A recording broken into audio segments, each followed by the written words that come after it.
You think this is the part where I break, but this is the part where everything started working exactly the way I planned.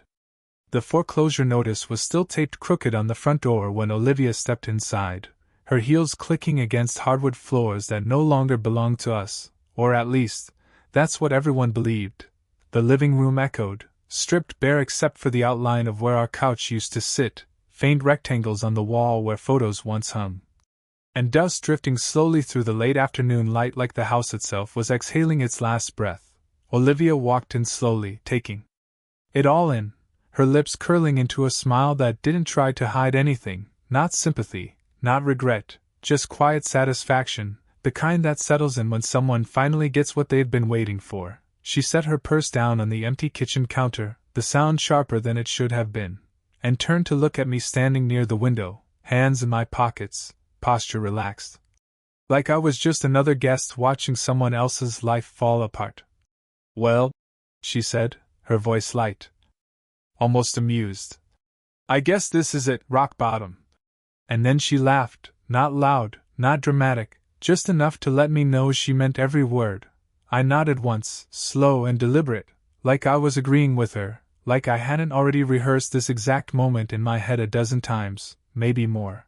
Outside, a moving truck idled at the curb, the driver checking his watch, waiting for instructions that didn't matter anymore. Because everything that looked like it belonged to me was already gone. What she didn't see, what no one saw, was how clean the board really was. I took a breath, steady, controlled, the kind of breath you take when you've already decided how this ends. Yeah, I said quietly, glancing around the empty space like I was seeing it for the first time. It's exactly what it looks like. And for a second, she studied my face, like she was trying to find the crack, the anger, the panic, something she could point to and say, there it is, that's the man I expected. But there was nothing. I didn't raise my voice, didn't argue, didn't ask her to stay. Because none of that was part of the plan. Her smile widened just a little, like she just confirmed something important to herself, like every doubt she ever had about me had finally been proven right. You lost everything, she said, softer now, almost like she was explaining it to a child. The house, the company, your accounts, all of it. And I let her words hang there, let them settle into the silence between us, because silence has weight when you know the truth behind it. I shifted my stance slightly, glancing toward the doorway where the last of the sunlight stretched across the floor, and for a moment, everything felt still, like time had slowed down just enough to let the moment breathe.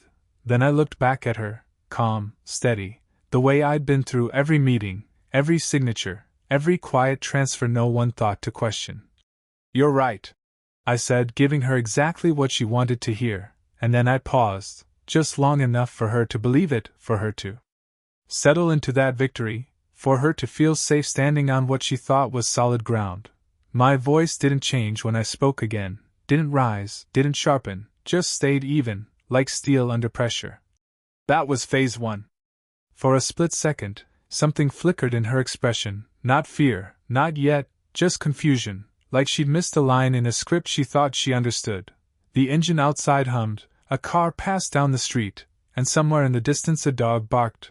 Normal sounds in a moment that wasn't normal at all. Olivia tilted her head slightly, studying me again, this time with a different kind of curiosity. Like she was trying to figure out whether I was serious or just trying to hold on to whatever dignity I had left. But I didn't explain, didn't rush to fill the silence, because the truth doesn't need to argue, it just waits. I reached for my jacket draped over the back of a folding chair, the only thing left that looked remotely like it belonged, and slipped it on slowly, every movement deliberate, controlled, like I had all the time in the world. You really think this is over? She asked, a hint of something sharper creeping into her voice now, and I met her eyes, steady, unblinking. No, I said simply, adjusting the cuff of my sleeve. I think it just started. I did not walk out of that house like a man who had just lost everything. I walked out like someone who had finally stopped pretending he did not see the cracks forming months earlier. The air outside felt different, lighter somehow, like stepping out of a room that had been sealed too long, and as I moved past the idling truck and down the driveway, I could feel Olivia's eyes on my back.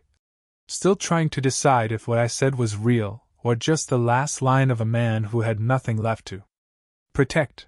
The truth is, none of this started today. It started about 6 months ago on a quiet Tuesday night when I came home earlier than usual and found the kitchen spotless, too spotless, like a model home nobody actually lived in. Olivia was sitting at the counter with her laptop open, a glass of white wine untouched beside her, and when she looked up, she smiled just a second too late. It was a small thing. The kind of detail most people would miss, but I had spent years building things from the ground up, and when you build, you learn to notice what is slightly off before it becomes a problem you cannot fix. I asked her how her day was. She said it was busy, meetings, calls, nothing unusual, and I nodded like I believed her because at that point I still wanted to. But later that night, after she went upstairs, her laptop stayed on the counter, the screen dim but not locked, and I stood there longer than I should have. Telling myself to leave it alone, telling myself that trust meant not looking. Then I remembered something my father used to say when we worked on old engines in his garage. He would wipe his hands on a rag, look at me, and say, "If something sounds wrong, you do not ignore it, you open it up and find out why." So I opened it.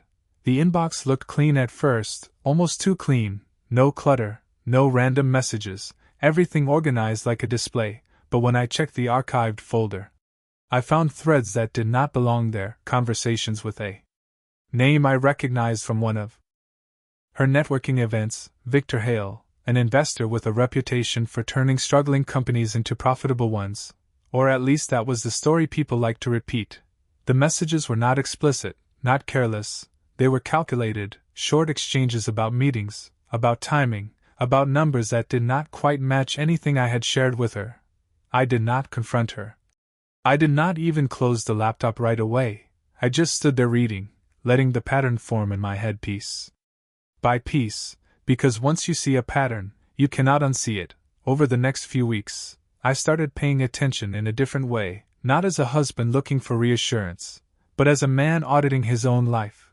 I noticed how often she stepped out to take calls, how quickly she minimized screens when I walked into a room, how her questions about my business shifted from casual interest to specific details about accounts, contracts, and timelines. At the time, it felt like curiosity, maybe even support, but looking back, every question had a direction, every answer I gave her filled in a gap she needed.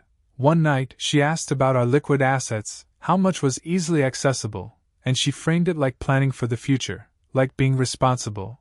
But the way she watched me while I answered told a different story, like she was measuring something, calculating. That was the moment I stopped reacting and started thinking.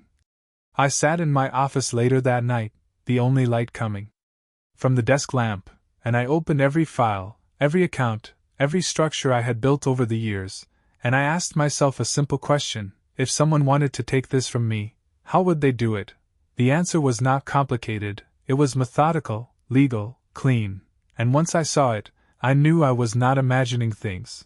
I leaned back in my chair, the silence pressing in, and for the first time since I opened that laptop, I felt something settle inside me, not panic, not anger, just clarity. I could confront her, demand answers, force everything into the open, or I could do something else entirely. I chose to let it play out, because sometimes the only way to understand how far someone is willing to go is to give them the space to go there. And if there is one thing I have learned from building anything that lasts, it is this: you do not stop a collapse halfway, you let it happen, and then you rebuild on ground nobody else knows exists. Once I made the decision not to confront her, everything changed, not on the surface, because on the surface I stayed exactly the same, but underneath, every conversation, every glance, every small detail started fitting into a structure I could finally see clearly. Olivia did not know it, but from that point forward, I was no longer reacting to my life, I was studying it. I kept my routine steady, same morning coffee, same drive to the office, same tone in my voice when we talked about dinner or weekend plans, because consistency makes people comfortable, and comfortable people make mistakes. Victor's name came up more often after that, casually at first, then with more frequency, always framed as business, always reasonable, and if you did not know what to look for, it would have sounded normal. One evening she mentioned he might be interested in helping restructure part of my company. Said it like she was doing me a favor, like she was bringing opportunity into the room, and I nodded, slow, thoughtful, like I was considering it for the first time. Maybe, I said, keeping my voice even. If the numbers make sense. And she smiled, just a little too quickly, like that was exactly the answer she needed. That was when I understood this was not just curiosity anymore, it was coordination. Over the next few weeks, I let the idea grow. I asked questions, not because I needed answers, but because I wanted to see how prepared she was, and every time I asked something specific, she already had something ready, a suggestion, a name, a timeline, like she had been walking this path long before I stepped onto it.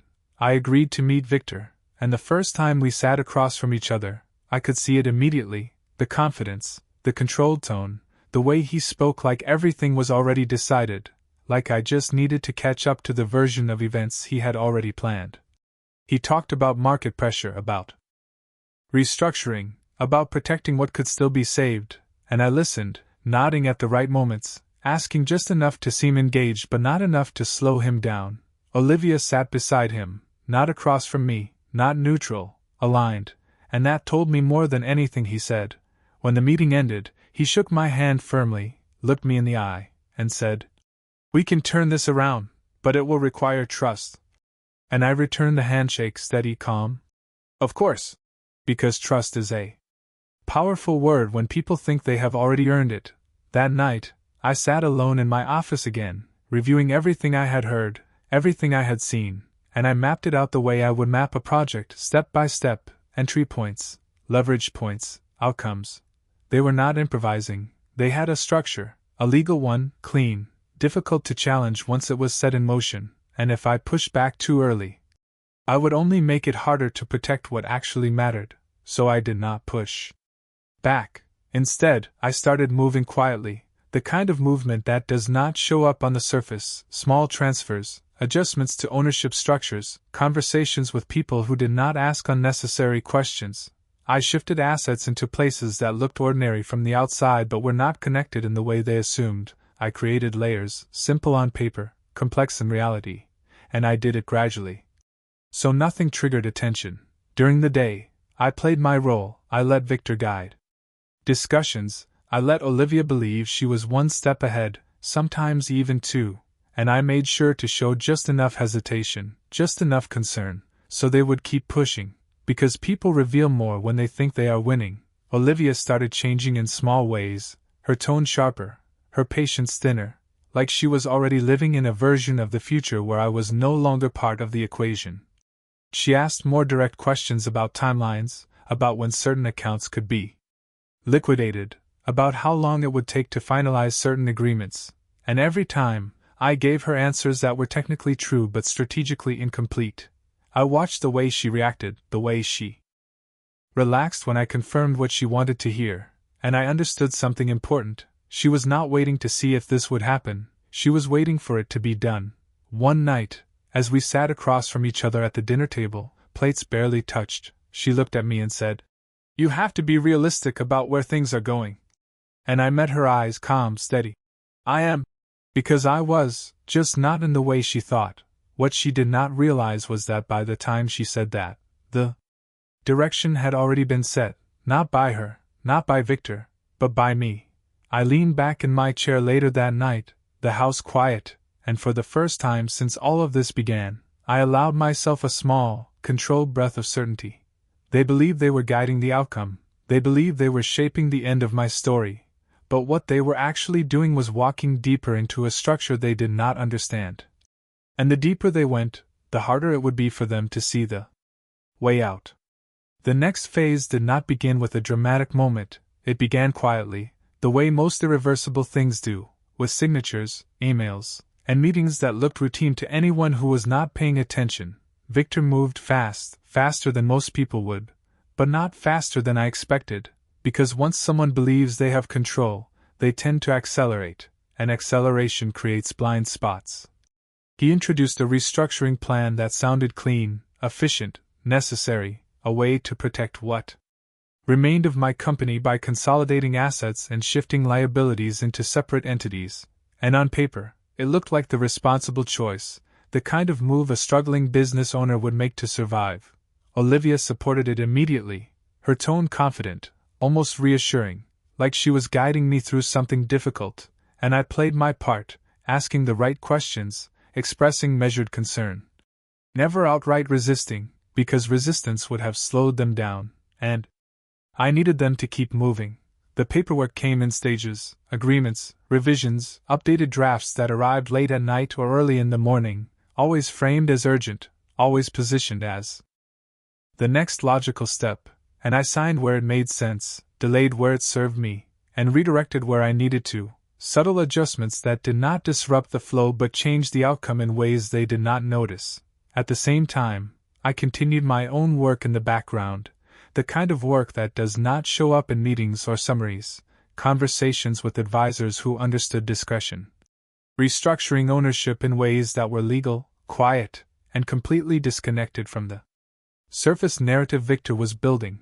Accounts were moved, not all at once, but in measured increments, small enough to avoid attention, large enough to matter when the time came. Contracts were reassigned to entities that did not carry my name in any obvious way, and the more they believed they were consolidating control, the more they were actually isolating themselves from anything of real value.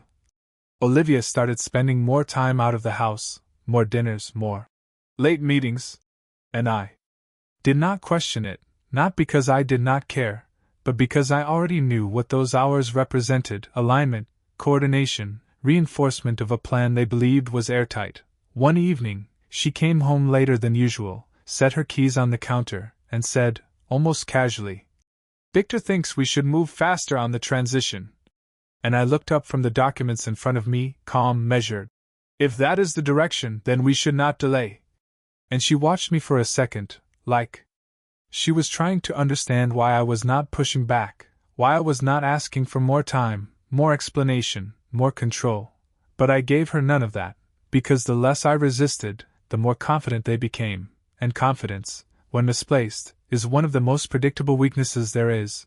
Weeks passed like that, a steady progression toward what looked like collapse, accounts draining, obligations stacking, pressure building in ways that would have broken someone who did not know what was really happening.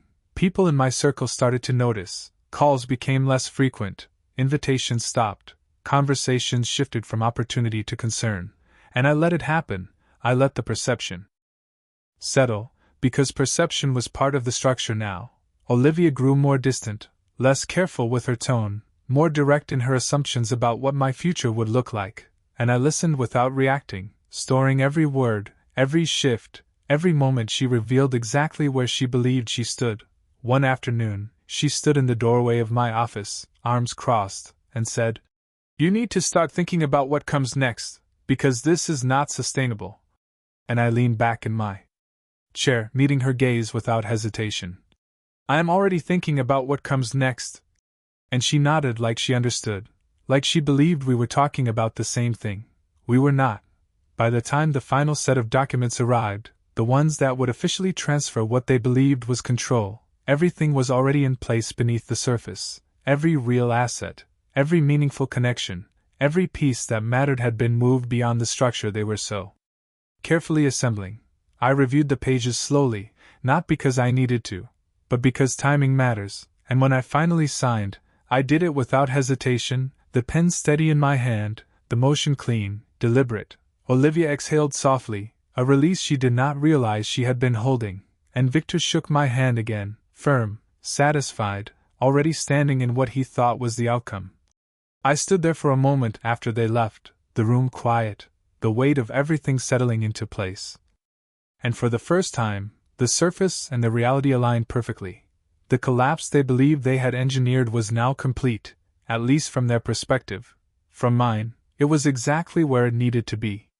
The dinner was not my idea, but I agreed to it the moment Olivia suggested it, because by then I understood exactly what it was meant to be, not a celebration, not a gathering, but a stage.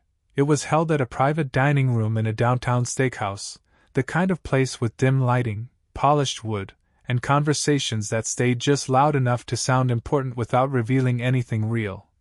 Victor was already there when we arrived, standing near the head of the table, confident, relaxed, greeting people like a man who had already won something no one else realized was over. Olivia walked beside me, her hand lightly resting on my arm, a gesture that looked supportive to anyone watching, but felt rehearsed, like part of an image she needed to maintain for just a little longer. Introductions were made, glasses were raised, and I took my seat quietly, observing more than participating. Letting the room settle into its rhythm, the conversation started with business, numbers, projections, the usual language people use when they want to sound in control, and then, slowly, it shifted, not abruptly, but with intention. Victor mentioned the restructuring, framed it as a difficult but necessary transition, and someone across the table asked how I was handling it, the question hanging in the air longer than it should have. I took a sip of water, set the glass down carefully, and answered simply, "One step at a time," which drew a few polite nods, but not much else. Olivia smiled, that same composed expression she had been wearing more often lately, and leaned slightly forward, her voice light but carrying just enough to reach everyone at the table. "He is being modest," she said, and I could feel the shift immediately, the subtle tightening of attention, the way people leaned in just a fraction more, sensing something worth watching. "It has been a challenging few months," she continued, choosing her words carefully. "But sometimes you have to accept when something is no longer working." And there it was, not an attack, not directly, but a framing, a narrative being placed in front of an audience. A few people nodded, one or two offered sympathetic looks, and Victor added something about market conditions, about timing, reinforcing the story like a well-rehearsed line. I stayed still, letting them speak, because interruption would have broken the flow, and I needed the flow. The waiter came by, refilled glasses, placed plates down with practiced precision, and for a moment the conversation scattered into smaller threads. But it always found its way back. Someone asked what I planned to do next, and before I could answer, Olivia let out a soft laugh, not loud, not harsh, just enough to draw attention again. "We are still figuring that out," she said, her tone carrying a hint of something sharper now, something closer to dismissal than concern. "It is not easy to rebuild when you have lost momentum." And a few people chuckled lightly, the kind of polite laughter that follows a comment they are not sure how to respond to. I met her gaze across the table, steady, unbothered, and for a second, I saw it, the expectation, the anticipation. That I might react, that I might defend myself, explain, push back. But I did not. I leaned back slightly in my chair, adjusted my cuff, and let the silence stretch just long enough to make the moment uncomfortable for everyone else, not for me.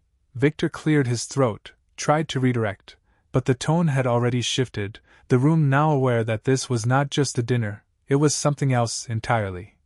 Olivia took a sip of her wine, her posture relaxed, her expression calm, like she had just confirmed something to herself in front of an audience. "Sometimes," she added, almost as an afterthought, "you outgrow situations that hold you back." And that line landed exactly where she intended it to, drawing a few more nods, a few more glances in my direction. I let it sit there, did not challenge it, did not correct it, because every word she said was building something, not for her, but for me. The rest of the evening moved on, conversation drifting back to safer topics, deals, travel, plans, but the undercurrent remained, the quiet understanding of what had just played out. When the dinner ended, people shook hands, exchanged polite goodbyes, and stepped back into the city night, carrying their versions of the story with them. Olivia walked beside me again, her heels steady on the sidewalk, her silence different now, more assured, like the performance had gone exactly as planned.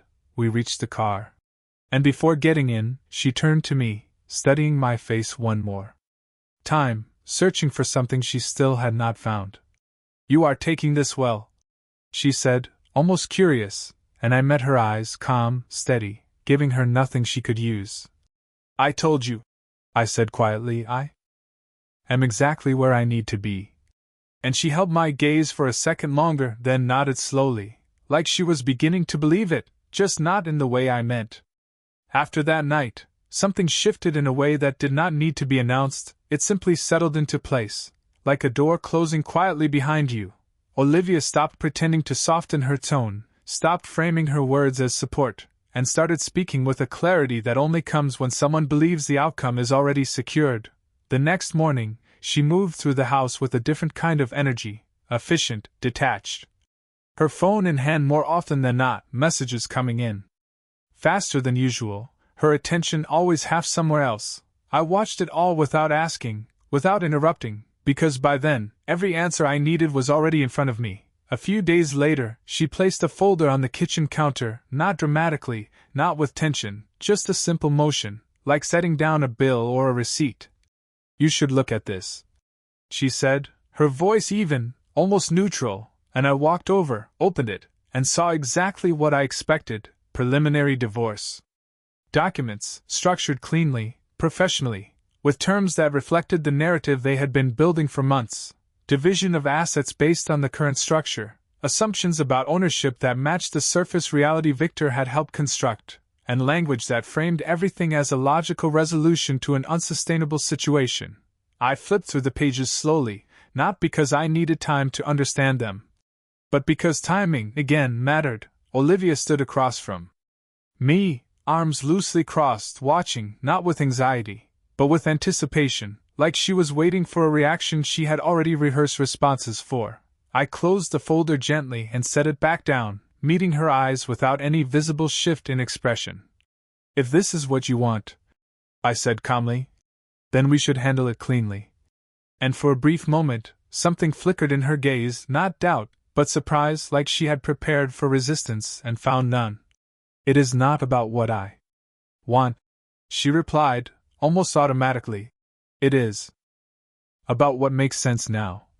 And I nodded once, because in her version of the story, that was true. Over the next few weeks, everything moved forward with a kind of quiet efficiency that would have impressed anyone looking from the outside. Lawyers communicated, documents were refined, dates were set, and I cooperated at every step, not eagerly, not reluctantly, just steadily, giving them exactly what they needed to keep moving. The house was listed, accounts were reviewed, and the visible pieces of my life were gradually reduced to numbers on paper, numbers that no longer represented anything real. Olivia became more distant with each step, her conversations shorter, more transactional, as if the emotional part of our life had already been archived and she was simply processing the final paperwork. One evening, as we sat in what was still technically our living room, she said, "This does not have to be complicated if we both stay reasonable." And I looked at her, calm, composed. "I am not the one complicating it." And she accepted that without argument, because from her perspective, I was finally doing what I should have done all along, stepping aside. What she did not see was that every document she signed, every agreement she approved, was based on a structure that no longer held anything of value. The accounts listed were real, but emptied of significance. The assets were legitimate, but already transferred in ways that did not connect back to me in any direct way. And the liabilities, carefully positioned, remained exactly where they appeared to be. I attended every meeting, listened to every explanation, and responded with the same controlled tone, never giving them a reason to question the process, never introducing friction that might slow them down. Victor appeared less frequently toward the end, his role largely complete, his confidence evident in the way he spoke when he did join. Already discussing future opportunities, new ventures, as if this chapter had been neatly closed. Olivia signed the final documents with a steady hand, her posture relaxed, her expression composed, like someone who had navigated a difficult situation and come out on the other side with clarity. I signed after her, the pen moving across the paper without hesitation, the motion simple, final, and when it was done, there was no dramatic moment, no raised voices, no visible break, just a quiet acknowledgement from the attorneys that everything was complete. We walked out of that office separately, not by instruction, but by instinct, and as I stepped into the afternoon light, I felt something settle into place, not relief, not regret, just confirmation. The structure they had relied on was now fully in effect, every assumption locked in, every path they believed existed clearly defined, and underneath all of it, unseen, untouched, Everything that actually mattered was already somewhere else, waiting for the next phase to begin. By the time everything was finalized, the story they believed in had fully taken shape, clean, logical, and complete from every angle they could see. Olivia moved into a new place within days, something modern, carefully chosen, the kind of apartment that signaled a fresh start, and from what I heard through the same quiet channels that had been feeding me information for months, Victor had been helping her settle in, not openly, not officially, but enough that people close to them began connecting the pattern. I did not reach out, did not check in, did not disrupt the version of reality they were now living inside because distance was part of the structure too. Instead, I stepped into a different routine, one that looked simpler from the outside, smaller even, like a man adjusting to a reduced life, and I made sure it looked that way: limited visibility, fewer meetings, fewer public appearances. Just enough presence to confirm the narrative that had already spread.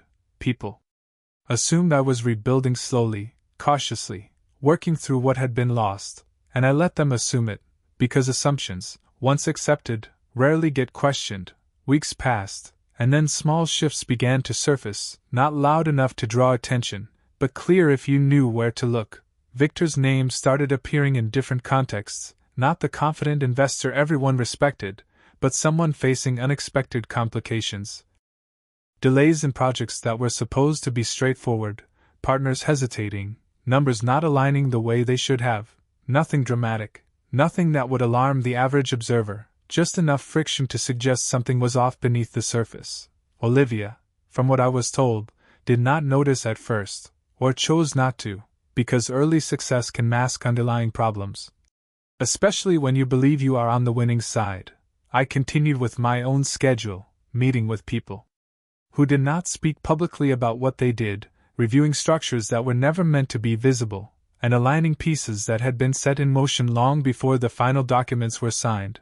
One afternoon, I sat across from a man who had handled trust structures for decades, someone who understood that the strongest positions are the ones that do not need to be defended, and we reviewed everything, every layer, every connection, confirming what I already knew, that the foundation I had built beneath the surface was intact, isolated, and completely outside the framework Victor had constructed.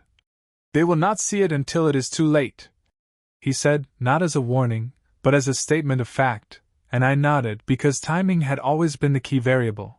A few days later, I received a message from an old contact, someone who had attended that dinner weeks ago, the same one where Olivia had framed the story so carefully.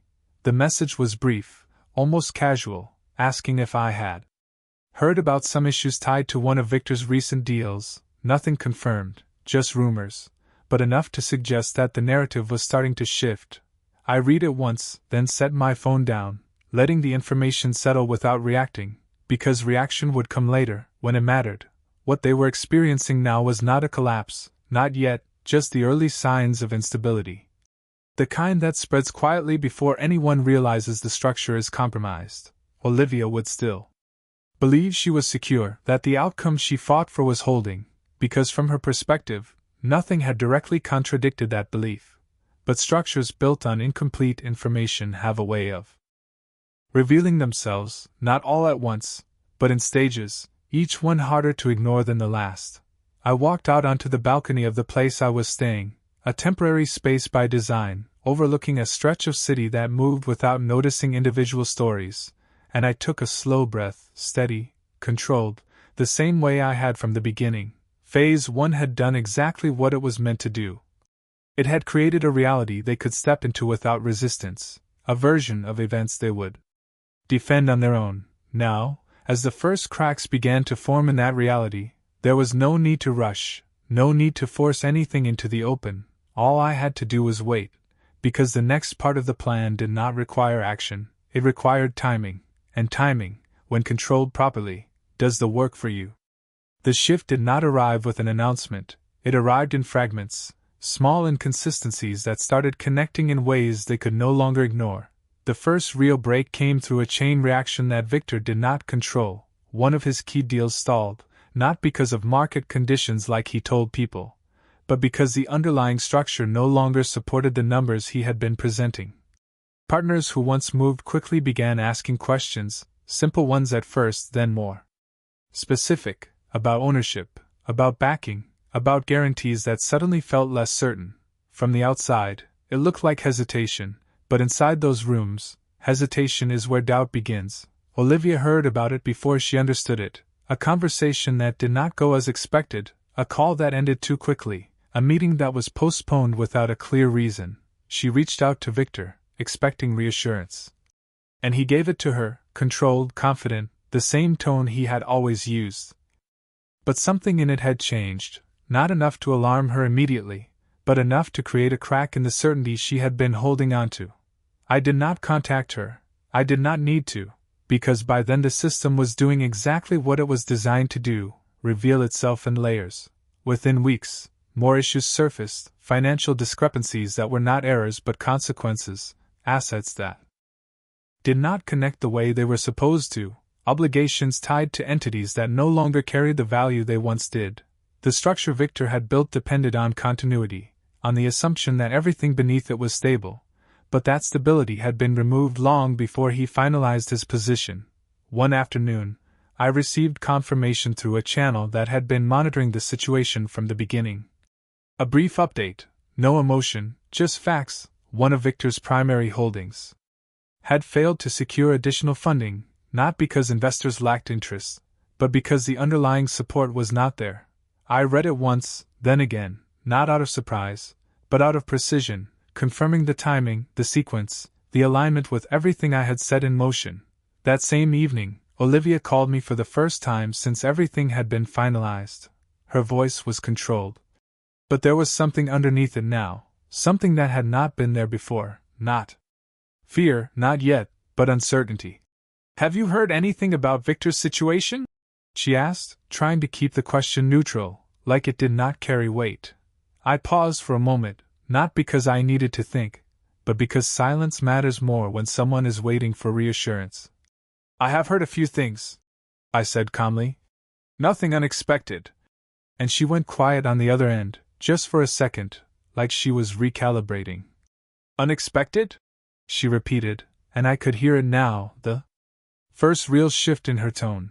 I stepped out onto the balcony, the city moving below without noticing any of this, and leaned lightly against the railing.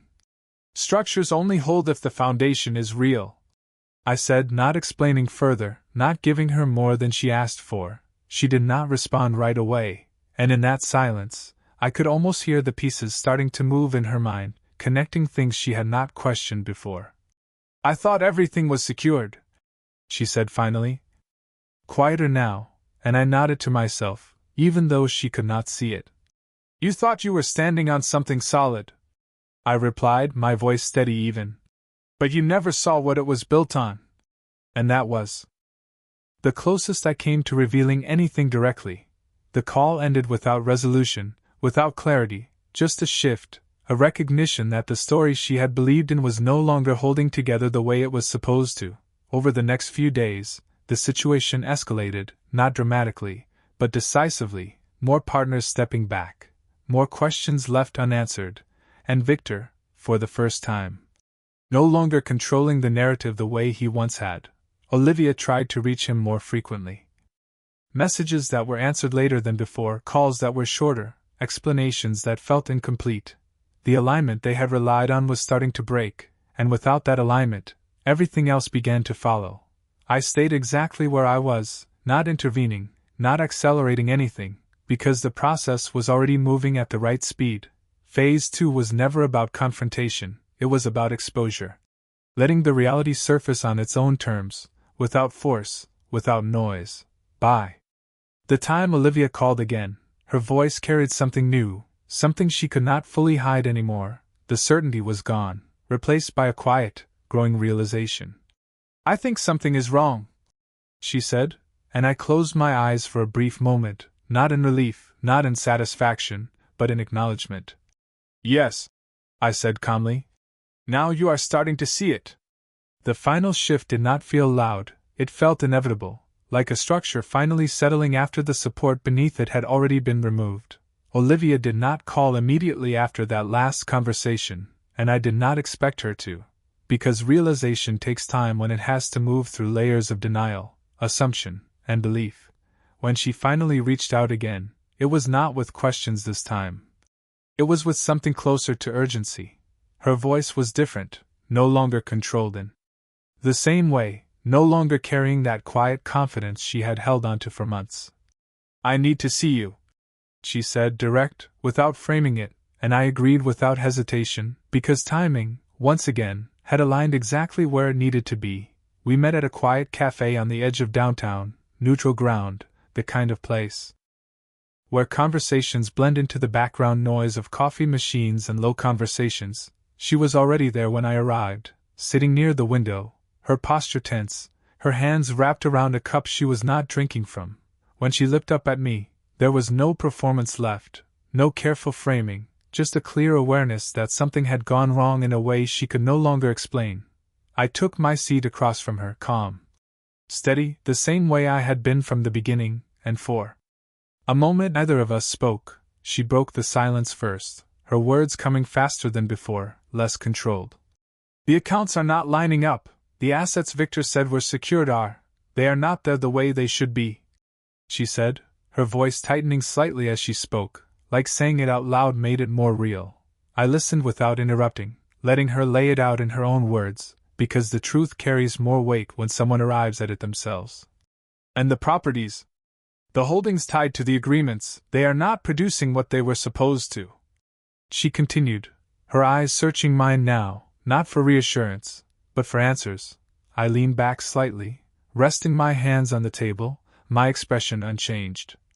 "You are starting to see the difference between what was shown and what was real," I said evenly, and she exhaled, a sharp, quiet release, like something inside her had finally given way.